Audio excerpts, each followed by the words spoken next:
तरह का इन्होंने टीबी, मलेरिया और टीबी के जो नियमित दवाइयां उपलब्ध करा रही हैं, माननीय मुख्यमंत्री जी के द्वारा इनकी हार्दिक स्वागत, सम्मान।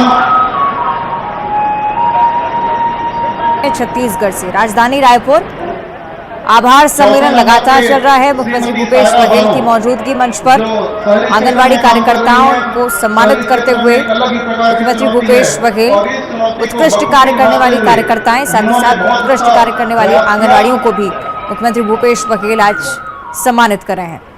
आभार कार्यक्रम हालांकि मुख्यमंत्री भूपेश बघेल के लिए ही आयोजित किया गया। कार्यकर्ताओं, मितानिनों, सहायिकाओं की तरफ से आभार प्रकट करने की छोटी सी कोशिश। 6 आंगनवाड़ी कार्यकर्ताएं जिन्हें आज मुख्यमंत्री भूपेश बघेल सम्मानित कर रहे हैं। सीधी तस्वीरें आपकी टीवी स्क्रीन पर। 5 मितानिनों का भी सम्मान आज मुख्यमंत्री भूपेश बघेल की तरफ से। कार्यक्रम स्थल की तस्वीरें सीधे आप देख रहे हैं टीवी स्क्रीन पर।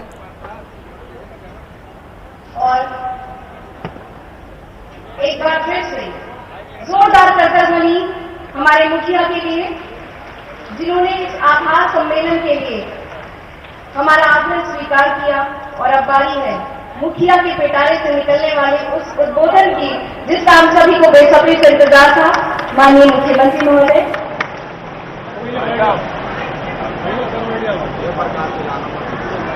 आभार सम्मेलन आंगनबाड़ी कार्यकर्ता, सहायिका और मितानिन बहनों की ओर से आप सबको बहुत बहुत बधाई, शुभकामना। मंच में उपस्थित स्वास्थ्य मंत्री आदरणीय महाराज यश सिंहदेव जी, महिला बाल विकास मंत्री आदरणीय अनिला भेड़िया जी, आदरणीय सत्यनारायण शर्मा जी, आदरणीय धनेश साहू जी, आदरणीय श्रीमती रश्मि आशीष सिंह जी, आदरणीय लक्ष्मी ध्रुव जी, आदरणीय अनीता योगेंद्र शर्मा जी, आदरणीय गुरुदेव बंजारे जी, आदरणीय के ध्रुव जी, आदरणीय कुलदीप जुनेजा जी, आदरणीय श्रीमती संगीता सिन्हा जी, आदरणीय विनय जायसवाल जी, आदरणीय श्रीमती किरण नायक जी, श्रीमती छाया वर्मा जी, डोमेश्वरी वर्मा जी, प्रमोद दुबे जी, तेज कुमार नेताम जी, पुष्पा पाटले जी, भाई गिरीश देवांगा जी, मंच में उपस्थित सभी हमारे अतिथिगण, विभाग के सभी अधिकारीगण, सभी हमारे आंगनबाड़ी कार्यकर्ता, सहायिका, मितानिन बहनों को, सभी को जय जोहार, नमस्कार। उपस्थित सभी पत्रकार साथियों, इस आभार सम्मेलन में हमारी बहनें जहां भी मिलती थी वो ये कहती थी कि भैया एक कार्यक्रम तो कराइए, हम लोग आपको धन्यवाद देना चाहते हैं। और वो समय आज 2 मई को हम सब साइंस कॉलेज के ऐतिहासिक मैदान में हजारों की तादाद में हमारी बहनें आई है। मैं आपका आभार व्यक्त करने आए हैं, मैं आपका आभार व्यक्त करता हूं। ये पहला अवसर होगा, पहली सभा होगी जिसमें पुरुष लोग अल्पसंख्यक हैं। कुछ पत्रकार मेरे सामने दिख रहे हैं, कुछ अधिकारी दिख रहे हैं, कुछ राजनेता दिख रहे हैं। बच्चा सब हमारी मातृशक्ति यहां उपस्थित है। हम लोग एक 8% में भी नहीं आएंगे लगता है, इतनी अधिक संख्या में आप आई हैं। और जिन शब्दों के साथ हमारे द्रवेश नंदिनी जी, आंगनबाड़ी कार्यकर्ता सुश्री साधना देवांगन जी और आंगनबाड़ी सहायिका आदरणीय नंदिनी यादव जी, मितानिन बहन प्रेम ज्योति बघेल और लक्ष्मी साहू जी ने आप सबकी ओर से मंच में जो बात उन्होंने कही है वो दिल को छू जाने वाली बात है। आपने बिना कोई संकोच के, बिना कोई झिझक के जिन परिस्थितियों में काम करती हैं, आपके घर के जो स्थिति है, आर्थिक स्थिति है और किस प्रकार से आप परिवार चलाती हैं, उसके बारे में आपने इस मंच के माध्यम से जिन शब्दों के माध्यम से अपनी भावनाएं व्यक्त की है, मैं आप सबका अभिनंदन करता हूं। बोलने के लिए तो कुछ बहनें ही आई थी, लेकिन वो भावनाएं आप सबकी थी और जो आपने सरकार के प्रति जो आभार व्यक्त किया, ये दरअसल में आभार हम लोगों का नहीं है, बल्कि मैं तो आप सबको 3.25 करोड़ जनता की ओर से सभी मितानिन, कार्यकर्ता, सहायिका सबके प्रति आभार व्यक्त करता हूं, क्योंकि जो आप लोग जो काम करते हैं वो काम नहीं है, बल्कि वो मानवता की सेवा है और सेवा से बड़ा कोई धर्म नहीं। जिस कोरोना काल में डॉक्टर इलाज करने के हिचक रहे थे, हॉस्पिटल में एडमिशन नहीं ले रहे थे, ऐसे समय में हमारे मितानी, कार्यकर्ता, सहायिका जिस तत्परता से, सेवा भाव से जो आप लोगों ने काम किया है, उसका कोई दूसरा मिसाल नहीं हो सकता और इसलिए 3.25 करोड़ जनता की ओर से मैं आपका आभार व्यक्त करता हूं। अभी कोरोना काल की जब बात चली, पहले लहर में तो लॉकडाउन था, दूसरे जब लहर आया तो छत्तीसगढ़ जबरदस्त रूप से इसे प्रभावित हुआ। सारे हॉस्पिटल, सरकारी अस्पताल, प्राइवेट हॉस्पिटल सब फुल हो गया था।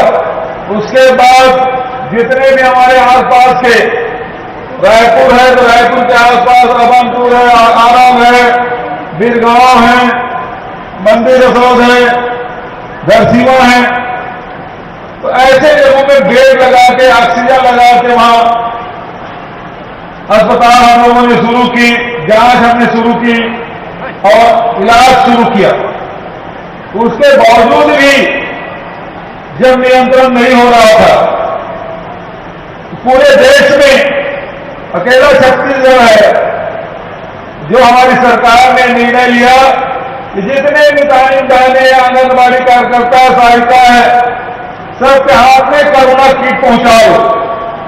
सर्दी खांसी हो, जांच करेंगे, रिपोर्ट जब तक आएगा तब आएगा, लेकिन उसके पहले कोरोना किट हर मितानिन के पर्स में 5 पैकेट हमने रख दिया था। जो भी जिसको सर्दी खांसी है उस पैकेट को दे दीजिए और देखिए कि 8 दिन के भीतर में ऐसा कोरोना कंट्रोल हुआ जिसकी कोई दूसरा उदाहरण और देखने को मिलता जो छत्तीसगढ़ में यहाँ के हमारे भाइयों ने कर दिखाया। उस समय भी कोरोना काल में ऐसा कोई वर्ग नहीं है जिससे मैंने बात न की हो। उसमें आंगनबाड़ी कार्यकर्ता है, सहायिका है, मितानिन है, पटवारी है, कोटवार है, पुलिस वाले हैं, व्यापारी हैं, पत्रकार हैं, डॉक्टर हैं, सबसे मैंने बात की थी और आप लोगों ने जिस साहस के साथ, जिस धैर्य के साथ जो आपने काम किया है उसकी मैं भूरी भूरी प्रशंसा करता हूं, आप सबको बधाई देता हूं। इसीलिए मैंने कहा आपका काम नहीं है, मानवता की सेवा है। इस अवसर पर आंगनबाड़ी कार्यकर्ता, सहायिका बहनें कुपोषण के खिलाफ लड़ाई लड़ रही है। छत्तीसगढ़ में जहां 40% लोग गरीबी रेखा के नीचे जीवन यापन करते हैं, वहीं कुपोषण का दर भी हमारा बहुत अधिक है। 37% अधिक कुपोषित बच्चे हमारे छत्तीसगढ़ में जब हम लोग सरकार में आए थे। आज हमारे बहनों ने जो लड़ाई लड़ी, अब वो 37% से घट के 31% हो गया। इसे और कम करना है, इसके लिए आपको और मेहनत करनी होगी। जो राष्ट्रीय औसत है उससे भी हमारा कम होना चाहिए। इसलिए मैं आप सबको इसके लिए आह्वान करता हूं। साथ ही जितने भी कार्यक्रम हैं उसको आप संचालित कर रहे हैं। अभी महाराज साहब ने और अनिला भाभी ने बहुत सारे आपको बात बताई आपके संघर्षों की, किससे उन्होंने कहे, मैं उसमें और बोलते हुए कहूंगा कि ये बड़ी चुनौती है। शिक्षा और स्वास्थ्य, प्रारंभिक शिक्षा और प्रारंभिक उपचार, इसमें आपको लगना होगा। हमको पहले एक समय में जब छत्तीसगढ़ की पहचान नक्सलगढ़ के रूप में होती थी, बस्तर जाने से घबराते थे, दूसरे प्रदेश के लोग तो छत्तीसगढ़ आने से डरते थे। ऐसे स्थिति में हम लोगों ने जो काम किया है, जो शासकीय योजनाओं को आम जनता तक, हितग्राहियों तक पहुंचाने में जो आप लोगों ने काम किया है, इसके लिए मैं आप सबको बधाई देता हूं, शुभकामना देता हूं। जिस प्रकार से कुपोषण के खिलाफ लड़ाई आपने लड़ी, उसी प्रकार से मलेरिया के खिलाफ संघर्ष हम लोगों ने किया। पहले दंतेश्वरी माई की पूजा अर्चना करके मलेरिया मुक्त बस्तर की शुरुआत की, बाद में मलेरिया मुक्त छत्तीसगढ़ के दिशा में काम हम लोगों ने शुरुआत की है। और आज ये कहते हुए खुशी हो रही है कि आज छत्तीसगढ़ में कोई उल्टी दस्त किसी की मृत्यु नहीं होती, मलेरिया के मच्छर काटने से किसी के मौत नहीं हो रही है। तो आज आप लोगों की जो मेहनत है, जो घर घर पहुंच के मलेरिया का टीकाकरण, मलेरिया की जांच जो आप लोग कर रहे हैं, उसका लाभ पूरे प्रदेश की जनता को मिला है। आज हमारे बहने छत्तीसगढ़ के बारे में कह सकता हूं, हमारे छत्तीसगढ़ में कभी लिंग भेद नहीं रहा, महिलाओं को बराबर सम्मान मिलता रहा। और अनुपातिक आप देखेंगे लिंग अनुपात में हमारा राज्य बहुत अच्छी स्थिति में है। केरल के बाद यदि कह सकते हैं तो छत्तीसगढ़ दूसरे नंबर पे है। और बस्तर में तो कहावत भी है, अरे घर में एक लड़की जरूर होना चाहिए, क्योंकि यदि बाप की मृत्यु होती है तो बेटा तो संपत्ति बंटवारे लग जाता है, लेकिन रोने वाली कोई होती है तो बेटी ही रोती है। इसलिए बस्तर में आदिवासी भाई, बस्तर के लोग कहते हैं कि घर में एक पुत्री होना जरूरी है। कभी हमारे छत्तीसगढ़ में बेटियों को बोझ नहीं माना गया, और बल्कि इसे और बढ़ाने की आवश्यकता है। और इस दिशा में आप देखेंगे घर को संभालने में जहां महिलाएं आगे आ रही हैं, घर के अर्थव्यवस्था सुदृढ़ करने में लगी हुई हैं, चाहे वो शिवाजी गांव योजना के माध्यम से हो, गौठान के माध्यम से हो, चाहे बाड़ी के माध्यम से हो, चाहे आज दीपा की शुरुआत की है, उसमें भी बढ़ चढ़कर महिलाएं हिस्सा ले रही है, लघु उपज संविधान कर रही है, खेती में हाथ बटा रहे हैं। और उसके कारण से घर की जो आर्थिक स्थिति है उसमें बड़ा सुधार हो रहा है।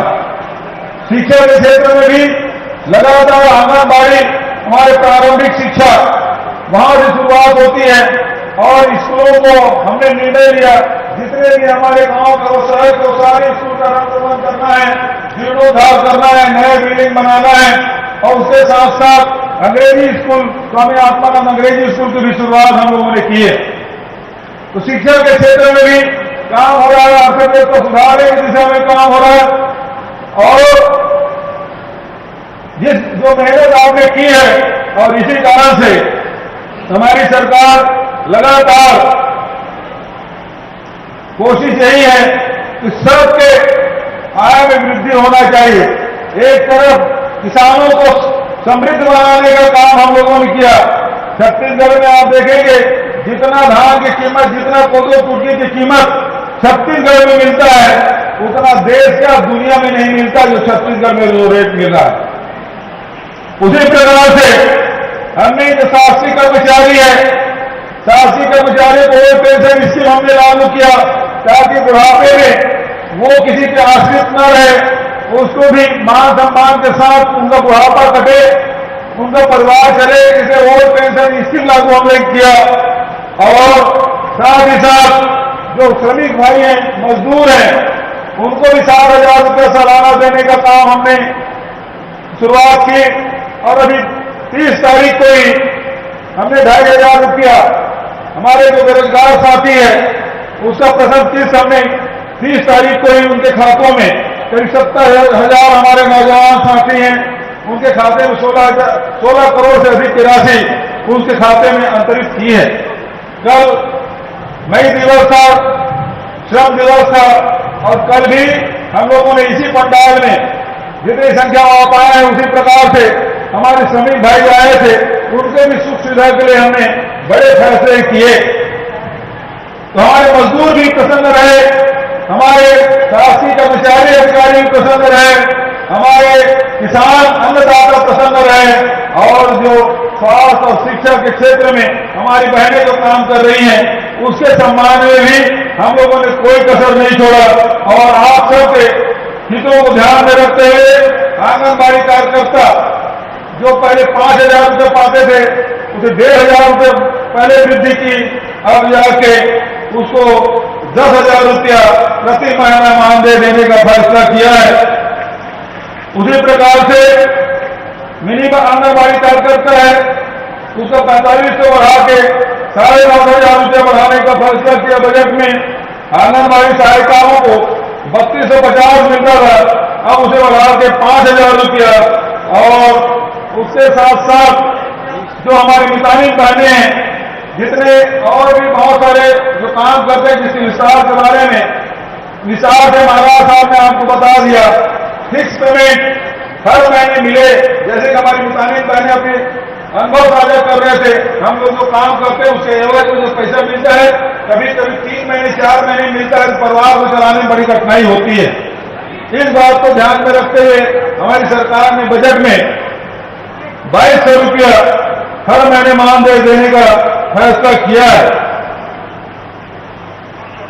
इसी प्रकार से हमारी सरकार ने जब हमारे लोग कार्यकर्ता जब सेवानिवृत्त होंगी तो उनको 50,000 रुपया और सहायताओं को सेवानिवृत्ति के समय 25,000 रुपया देने का निर्णय लिया है।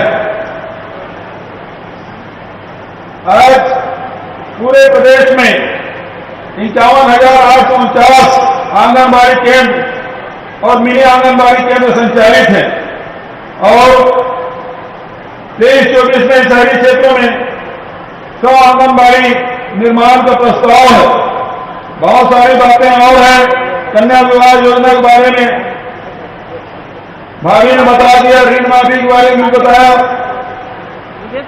इसके साथ साथ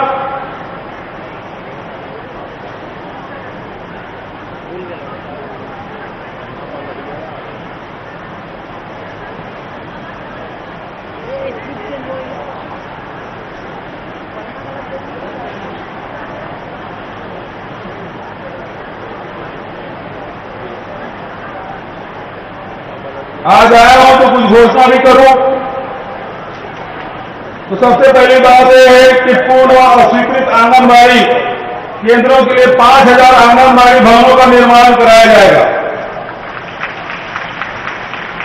और पूरे प्रदेश में 14 नवंबर को पूरे राज्य में आंगनबाड़ी कार्यकर्ता सहायता इसका सम्मान किया जाएगा। सक्षम योजना अंतर्गत जिन महिलाओं की वार्षिक आय 1 लाख रुपए तक होती है उन्हें योजना का लाभ मिलता है।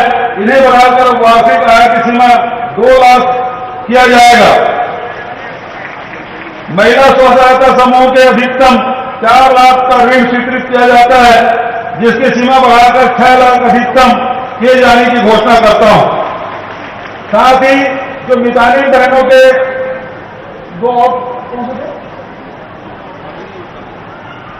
जो उसे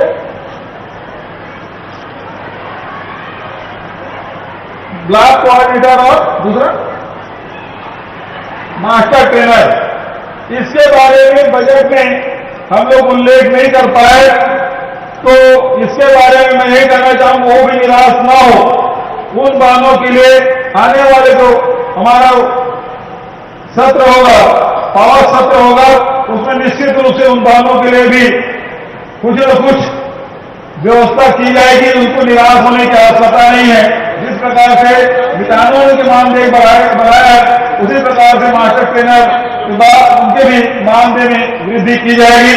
मेरे शब्दों के साथ आप सबको बड़ी संख्या में आप आए, आप लोग आंदोलन कर रहे थे, और जैसे बजट में हम लोगों ने घोषणा की तो धरना स्थल दीपावली और होली दोनों एक साथ आप लोगों ने मनाया और हम लोगों को वही आप लोगों को वीडियो रिकॉर्डिंग है विधानसभा में देखने को मिल गया था और तब से आप इंतजार कर रहे थे कि कब हम लोग आभार व्यक्त करें।